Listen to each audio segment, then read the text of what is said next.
क्रूस का चिन्ह पिता पुत्र पवित्रात्मा के नाम पर आमीन। सर्वशक्तिमान महान परमेश्वर पिता, हम आपको धन्यवाद देते हैं, राजाओं के राजा प्रभुओं के प्रभु प्रभु यीशु मसीह, पिछली रात के लिए, आज के दिन के लिए, इस साम्रात के लिए पिता हम धन्यवाद देते हैं कि आपने अब तक हमें जीवित, सुरक्षित और अचानक मरण से बचाया। हर अप्रिय घटना से, हर दुर्घटना से, हर एक्सीडेंट, महामारी से बचाया, उसके लिए धन्यवाद पिता। आज तक जो भी हमसे मन वचन कर्म से अपना कर्तव्य पूरा ना करने से हमसे पाप गुनाह हुआ हो, उसके लिए हमें क्षमा कीजिए, दया कीजिए, कृपा कीजिए, हमें दंड ना दीजिए, हमारे कर्ज गुनाह अपराध क्षमा कीजिए, ताकि हम आपके कहे अनुसार जीवन जिए, पाप गुनाह से दूर रहें, पवित्रताई और खराई में चल सके। प्रभु आज के एक एक वचन को प्रभु आपके कहे अनुसार जीवन परमेश्वर वचन हो। मेरे मुख पर पहरा बिठाइए, मेरे होठों के द्वार के रखवाली कीजिए। आज बोलने के लिए मुझे शब्द दीजिए प्रभु। आज बोलने वाला मैं नहीं, वरन तो आपका स्वयं प्रभु, आपका आत्मा मुझसे प्रभु बातें करे और हम सब एक दूसरे से प्रभु इस वचन के द्वारा सीख सकें और इस वचन के द्वारा प्रभु आगे बढ़ सके। आपकी आत्मा हमें सबको सिखाए प्रभु। और जितने आज ऑनलाइन हैं उनके बेटे बेटी, उनका घर परिवार प्रभु बचाया जाए। सारी बातों को आपके चरणों में रखता हूँ खुदावन। जब आज प्रभु आपका वचन बांटा जाए, 100 गुना हर एक जीवन में फल लाए, और आज के वचन के अनुसार प्रभु उनका विश्वास मजबूत हो कि वो जो जीवन जी रहे हैं प्रभु आपके प्रति और करीब हो सकें और आपको और गहराई से जान सके, इस योग बनाइए प्रभु। हर एक बात को आपके चरणों में रखते हुए प्रार्थना विनती यीशु के नाम पर भक्त आपसे मांगते हैं, सुनिए और दया से ग्रहण कीजिए। आमीन आमीन। सबों को जय यीशु। मैं आशा करता हूँ आप सब आनंदित होंगे और ऐसा ही हो यीशु मसीह के नाम से। तो आइए हम बिना समय को विलंब करें हम प्रभु के वचन की ओर जाएंगे। संत मत्ती अध्याय 10 पद संख्या हम 32 से 33 आज देखेंगे। सिर्फ 2 वचन को देखेंगे, 32 और 33। जो मुझे मनुष्यों के सामने स्वीकार करेगा, उसे मैं भी अपने स्वर्गीय पिता के सामने स्वीकार करूंगा, और जो मुझे मनुष्यों के सामने अस्वीकार करेगा, उसे मैं भी अपने स्वर्गीय पिता के सामने अस्वीकार करूंगा। आप प्रभु का वचन सुन रहे हैं, यीशु मसीह का सुसमाचार सुन रहे हैं। ये यीशु मसीह स्वयं अपने चेलों से कह रहे हैं कि जो जिनको तुम सुसमाचार बांटो, अगर वो ना सुने तो अपने पैर की धूल झाड़ के निकल जाओ। जहाँ भी जाना, एक घर में ठहरना, भले 10 घर में सुसमाचार सुनाओ, लेकिन रात कहीं एक ही जगह टिकना जो भला व्यक्ति होगा। अब जो तुम्हारा बात नहीं मानता है उसे तुम छोड़ दो, जो मेरा नाम अस्वीकार करता है उसे छोड़ दो। प्रभु कह रहे हैं जो मुझे मनुष्यों के सामने अस्वीकार करेगा। प्रभु का कहना है, आप हो क्रिश्चियन। मेरा एक भाई था, याद आ गया, हम साथ में रहे थे कुछ दिन, वो मेरे साथ था। मेरा एक दोस्त है गैर जाति से, उसने पूछा तुम्हारा नाम क्या है। वो अपना नाम बताया लेकिन सरनेम छुपाया। ठीक है, अपना सरनेम छुपाया, वो नहीं बता रहा था। मैंने उससे कहा तुम्हारा नाम पूछा तो तुम्हारा सरनेम भी तो कुछ होगा। वो पूछ रहा है, वो मेरा मुंह देखने लगा, बताऊं या नहीं बताऊं। मैं भला प्राउड फील करो कि तुम ईसाई हो, प्राउड फील करो कि तुम खुदा के बेटे हो, प्राउड फील करो कि तुम उस घर, उस जाति में पैदा हुए हो जहां खुदा रहता है। हाँ, तुम्हें शर्म आ रही है अपने नाम का सरनेम बताने में। मैं अपने दोस्त के सामने उसे डांटा कि तुम वो हो जो दुनिया बननी चाहे भी तो नहीं बन सकती, तुम वो हो। तो अपने प्रभु के नाम से अगर तुम्हारा नाम जुड़ा है कि तुम ईसाई हो, तो अपने आप को किसी के सामने छोटा नहीं वरन बड़ा समझो, इस बात में कि तुम किस जाति के हो। किसी से तुम नहीं हो बड़े छोटे, बड़े हो, क्योंकि स्वर्ग में तुम्हारी पहचान बढ़ सकती है। एक दिन जो जाति धर्म परमेश्वर को नहीं मानता, वो एक दिन नीचा देखेगा, चाहे वो कितना भी बड़ा क्यों ना हो धरती पर। हालेलुया। तो जब भी अगर प्रभु का नाम आए और आपको बताने का अवसर मिले, चूकना नहीं है। और जिस दिन शर्म आ जाए, चूक जाओ आप, उस दिन समझ लेना कि प्रभु आपको कभी भी स्वीकार नहीं करेंगे अपने स्वर्गदूतों के सामने। प्रभु ने कहा ना कि जो मुझे मनुष्यों के सामने स्वीकार करेगा, जो कोई यीशु मसीह को पिता परमेश्वर के नाम से पूरे मानव जाति के सामने जब भी कोई कहा जाए, कुछ कहा जाए, तुम बिलीव करते हो? बिल्कुल हाँ करते हैं।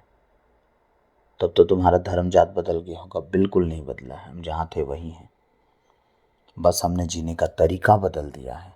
क्योंकि यीशु मसीह ने जो बाइबल में सिखाया हम उस तरह जीते हैं और हमारा जीवन बदलते जा रहा है। ठीक है। म- प्रभु का वचन कह रहा है, उसे मैं भी अपने स्वर्गीय पिता के सामने स्वीकार करूंगा। आप बड़े चिन्ह और चमत्कार अद्भुत काम मत दिखाओ, कोई फर्क नहीं पड़ता, कुछ मत करो, आप शांति से अपने घर में रहो, अपना घर परिवार संभालो, अपने बीवी बच्चों को देखो, अपने पति बच्चों को, अपने घर परिवार को देखो, कोई दिक्कत नहीं, अपना घर परिवार संभालो, कोई दिक्कत नहीं। बस आप अपने प्रभु का नाम इनकार मत करो, उसके बताए वचनों के अनुसार आप चलो। प्रभु का काम करने वाले दुनिया में बहुत हैं भी, नहीं भी हैं, फिर भी आप करो ना करो फर्क नहीं पड़ता, प्रभु किसी और को खड़ा करेगा।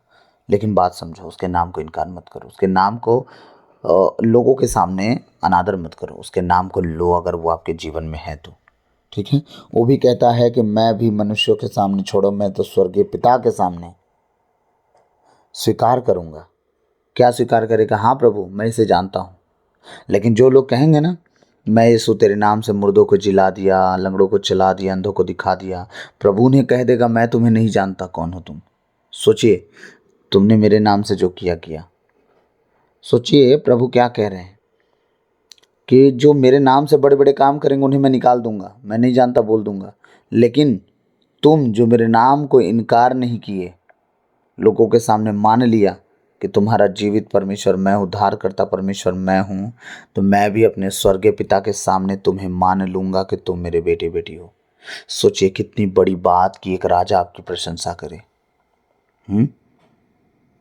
कितनी बड़ी बात कि खुदा का बेटा खुदा के सामने कह सके कि नहीं प्रभु, नहीं पिता, इसे मैं जानता हूँ, ये मेरा बंदा है, ये मेरी बातों को माना है, मेरे नाम को कभी खराब नहीं किया, लोगों के सामने मेरा नाम अस्वीकार नहीं किया, ये मेरा बेटा है।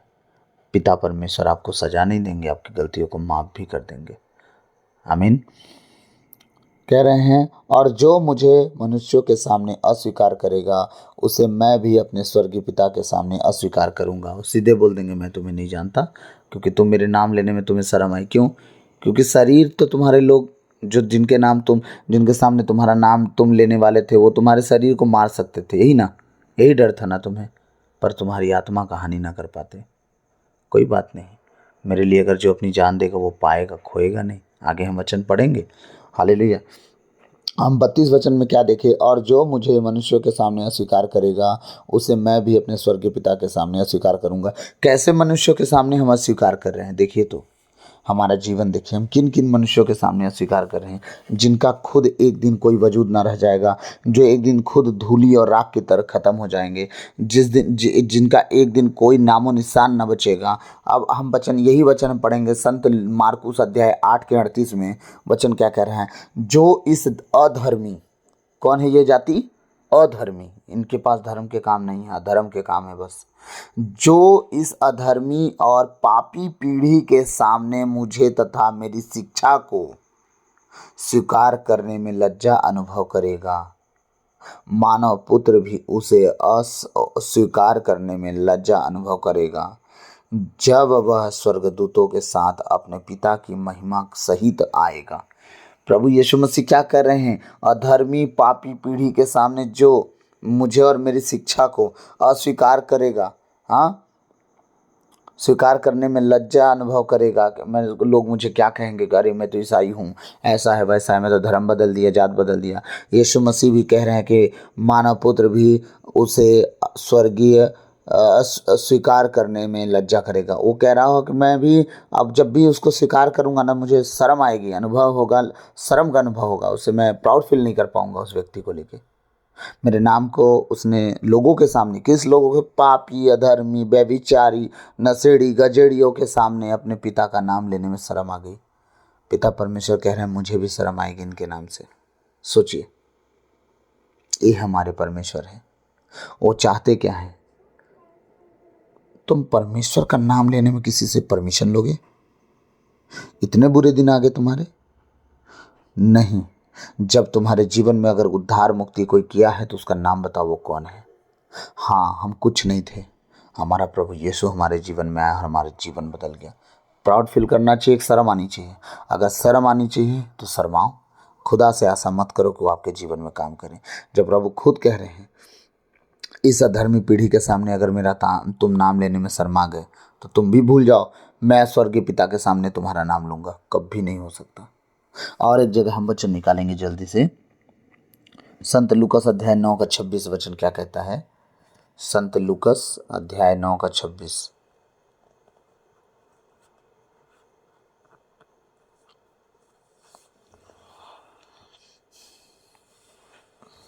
वचन कहता है, जो मुझे तथा मेरी शिक्षा को स्वीकार करने में लज्जा अनुभव करेगा, मानव पुत्र भी उसे स्वीकार करने में लज्जा अनुभव करेगा, जब वह अपनी अपने पिता तथा पवित्र स्वर्गदूतों की महिमा के साथ आएगा।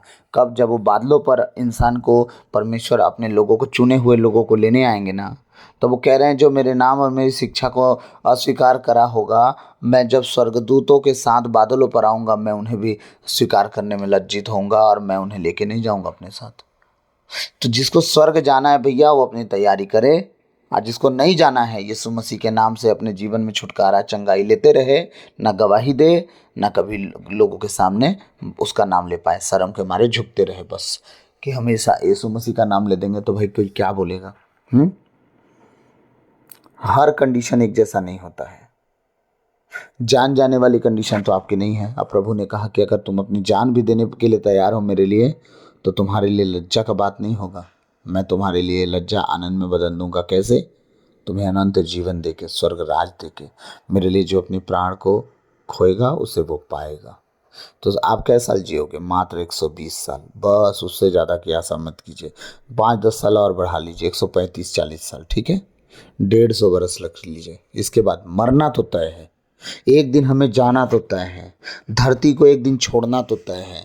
जब सब कुछ तय है, तो क्यों ना हम यीशु मसीह को इकरार कर लें, उनको मान लें, और मानने के बाद अपना जीवन पूरी रीति से यीशु मसीह को दे के इस जीवन से पार होकर अनंत जीवन में प्रवेश कर जाएं, ताकि वहाँ 120 साल नहीं, पूरी उम्र, पूरी जिंदगी, और जो ख़त्म होने वाला उम्र नहीं, जहाँ दाग झुर्री नहीं है, वहाँ हम प्रवेश कर जाएं। जब वहाँ हम प्रवेश कर जाएंगे तो क्या बचा?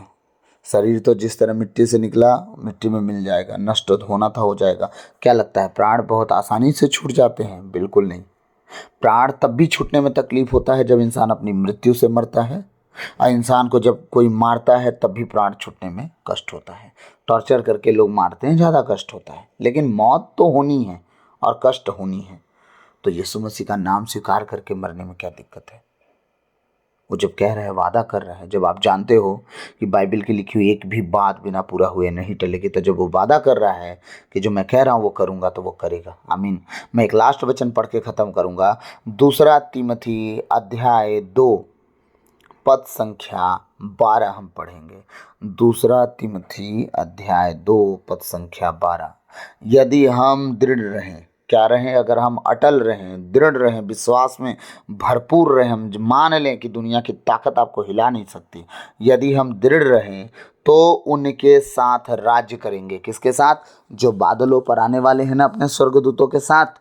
और अपने विश्वास में आप दृढ़ हैं और प्रभु का नाम लेने में कोई शर्म लज्जा आपको नहीं हुई, तो आप उनके साथ राज्य भी करेंगे। आपसे आपका परमेश्वर का राज्य नहीं छीना जाएगा, क्योंकि प्रभु आपके साथ है, तो आपका विरोधी हो कौन सकता है? आमीन।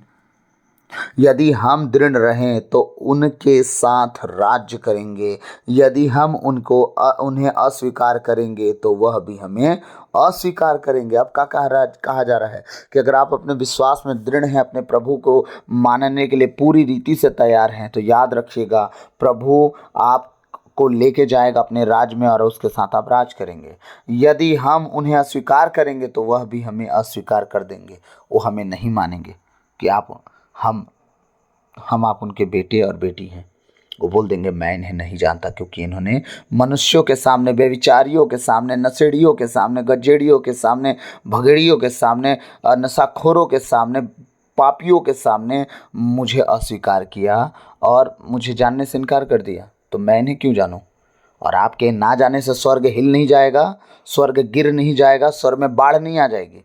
आप भी जानते हो, आप जाओ या ना जाओ, लेकिन आप अगर अपने प्रभु यीशु मसीह का नाम लेने में अगर शर्म नहीं करते, वो जब भी उसका नाम लेने में अवसर आता है गवाहियों के लिए छटपटा जाते हो कि सामने वाले को मैं कैसे अपनी गवाही सुना दूं कि मेरा प्रभु कितना महान है, मेरे जीवन में क्या काम किया। तब देखो परमेश्वर कैसे आपके लिए आनंदित होता है और आपके लिए रास्ते ओपन करता है कि अब तो मेरे गवाही को बड़े बड़े लोगों के सामने देगी। तो ये हमारा परमेश्वर है।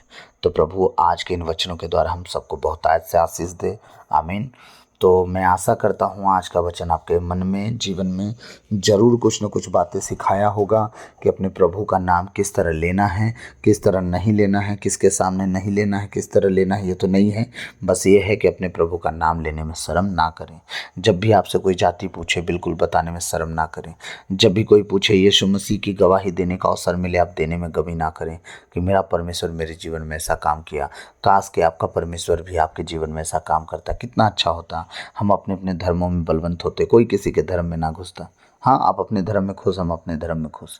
ये सारी बातें बोल के खाली हो जाना है, लेकिन अपने प्रभु के बड़ाई को बता के जाना है, ताकि एक व्यक्ति अगर प्रभु में उस गवाही को सुन के बच जाए तो क्या ही धन्य होगी आपके जीवन की बातें।